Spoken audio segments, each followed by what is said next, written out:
Hey, aloha, y'all. Daniel, Aaron, I got questions for you. Have you ever visualized, imagined, experienced light pouring in from above, or God, or spirit? Have you experienced, imagined, or seen some kind of experience or iconography or imaging of a halo? Well, I was going to do it neutrally. Light coming up from the head, right? So it could be a halo, it could be an aura, right? You think of the Buddha, you think of an angel with a halo. All right, I led you a little bit on that one. Please bear with me. Have you ever done any cleansing or fasting? And relatedly, bear with me. Have you done enemas, colon hydrotherapy? I don't know how it is for you. When I was a kid, I did not want to talk about those things. It just grossed me out. I don't even know what it meant, but I didn't want to talk about it. Now, right, part of what I'm sharing with y'all recently is a series, though this one exists on its own. You don't have to watch anything else to get it. That relates to my coming out of the closet as a reverend, using that title for the first time after ordination 31 years ago. And I noticed just a couple days ago, as I was sharing something, honoring my teachers, mentors, coaches, guides, right? That's a lot of what I'm doing in this series, is appreciating those who have helped me in my journey, which is ongoing, all of us walking each other home. And a few days ago, I was talking about sexuality, right? And then afterwards, it occurred to me, it's like, ooh, is that an appropriate thing for a reverend to speak about? Well, hey, one is, doesn't matter. What is appropriate anyway? Two, the point for me of, quote, being a reverend, why I took ordination and other kinds of vows for that matter, is to remind myself to dedicate myself both to Spirit, God, the divine, and to serving you from that, toward that. It's all together. So, as far as I'm concerned, all topics are on the table, including poop. Now, may I connect a couple dots here? I just had this flash a few days ago, maybe 2 weeks ago. I was doing my own self-creation process, as I do every morning. This means journaling. So I was early morning candle writing and reflecting. And I don't remember the exact content or process, but an image came to me, right? And it was an image from when I was, I don't know, 2 or 3 years old. I was walking, but certainly not that far developed, because I was at my neighbor's house. This was outside of Portland, Maine, Falmouth, Maine. I was at my neighbor's house, and they had 2 little girls. They're big houses, big properties, kind of in the countryside. And the 2 little girls that lived next door, Shelly and Stephanie, we hung out all the time. And at this point, my mother was kind of gone. She was working, going to school, right? And I remember, this is what flashed to me the other day, so weird, is our neighbor's mother, Shelly and Stephanie's mother, Helga, who was reportedly quite an alcoholic, as my father was, she would wipe my butt. Meaning, I hadn't learned that yet.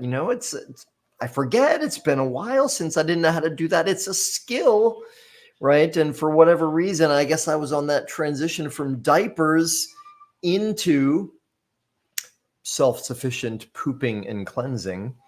And it was a weird thing, because it was both like embarrassing. Like I already knew, like, grow up already and get worthy, right? I had that somehow planted into me. And so I was a little embarrassed, like I didn't know how to do it. And her girls did. And also I think I was a little embarrassed. I don't know if I had that language that, my mother wasn't around and she wasn't able to help me with that. And no disrespect to her, she was doing her best. And I was also grateful, like in some way, here was this woman, my neighbor's mother, even with her alcoholism, who was available and was helping me. So skip ahead to the last 93 days in a row where I have been every morning doing coffee enemas, right? Powerful cleansing process. And I won't go into a whole lot of that. I just know that it's a bit of a weird thing, right? And for most people, and there's a way that it is, yes, of course, it's a physical thing and it's great for the liver and it's great to help cleanse. To me, it's also a greatly spiritual thing, right? Because a lot of the practice for me, meditation, self-creation, it's remembering, recreating who I am as a divine being of light. The human experiences, we forget that sometimes, right? So that's part of my process, is to remember to draw the light in. And so if I can upgrade my ability to discard what I no longer need. Oh, and I get a bit emotional right now because the physical discarding is useful.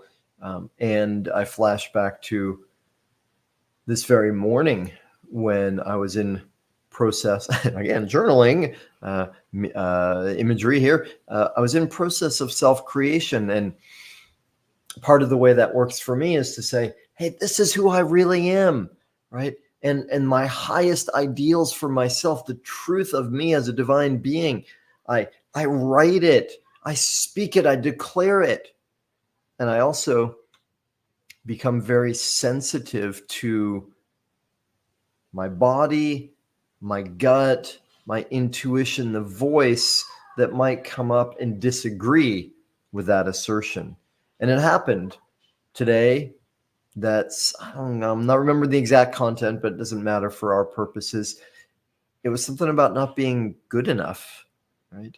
And it's not good enough for something particular. And of course, as you know, that's part of the human condition, is we fear that we are not good enough, right? That we're not lovable. We're not good enough to be loved, right? Again, part of the human experience. Well, let me put the chat on in case somebody comments here. And by the way, hey, thank you for tuning in. I love that you are interested in more light, that you are interested in more vibrant living. I love you. And if you've got comments or questions, live or by rebroadcast, please fire away. So going back, and I remember what I was telling you a moment ago, which is I'm writing and I notice I'm declaring who I am, and then a thought, a feeling comes up contrary to that, right? Which is I'm not good enough. And so I take myself through a process of forgiving myself for judging myself that way. I take myself through a process to let go of that judgment, that unresourceful thought or belief, which, you know, in my experience, even after doing this work for a long time, can still evoke strong feelings, tears, right? So, right, this is the process in some way of awakening, of reclaiming our true divine nature. We bring the light in and we allow it to flow out to earth, to ground. I'll tell you one last thing related to this. When in 1995, I received my very first divine whack upside the head, you know, God, not a word I could have used then, saying, hey, dude, by the way, you're missing a big part of reality because of my disbelief, my antagonism, agnosticism, or just the fact that I hadn't experienced the divine. Well, boy, oh boy, did I then. It was a powerful wake up, you could say Kundalini rising sort of experience. And one of the many shocking and bizarre experiences I had in that process, so many of which I did not understand. One that was really powerful was a feeling of, here's how I relate to it now. It may sound super weird to you. I don't know. I'm curious.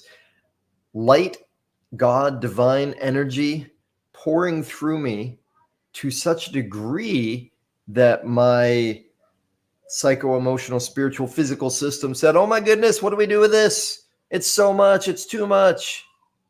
It's not too much. It just felt that way. And one of the ways that showed up was I had this feeling sometimes during that process, like, "Ooh, I'm going to poop my pants," right? I know, you know that feeling, right? We used to use a cleansing product when we were in the, I'm still in the raw food world and I still do cleansing. I don't use this product anymore. The product we used was called OxyMag, oxygen magnesium. And it was really strong. It was one of those cleansing things that gets you like 0 to 60 in an instant, takes you from constipated or just normal to like, woo, cleansing it all out, right? And the joke was, right, be careful if you're using OxyMag because you might have an oxidant, right? And everybody knows that feeling. Reverential conversation this is, right? That feeling of, ooh, wait, I thought I was going to fart and I might have, did I poop myself? Right? Okay, come on. Everybody's had that feeling, I think. If you haven't, then whatever. Now you know what I mean. So that was the feeling I was having during this awakening process. A bunch of times I was like, ooh, what's that? Right? And it happened a couple times so strongly that I was like, oh, I think I did. And then I was, super embarrassed, like, uh-oh. And, get alone in the bathroom, look and see. And no, it's all clean and dry. And I was so puzzled by that. I mean, this happened a bunch of times. I even spoke to a doctor. And it wasn't until months, maybe years later, that I was like, oh, that's what was going on. It was light. It was energy. It was prana. So all this is to say, I am so grateful to one of my most important teachers, which is my body, right? Including all the ways, especially as a kid, I gummed it up on the SAD, standard American diet, and all the ways that I have learned to live in it with joy and respect and to treat it as a temple. So enough said. I hope that that was entertaining, maybe inspiring, maybe empowering, useful. Certainly hope that it was innocuous, not harmful. And again, if you have comments or questions, awesome. Would love to hear from you. And again, thank you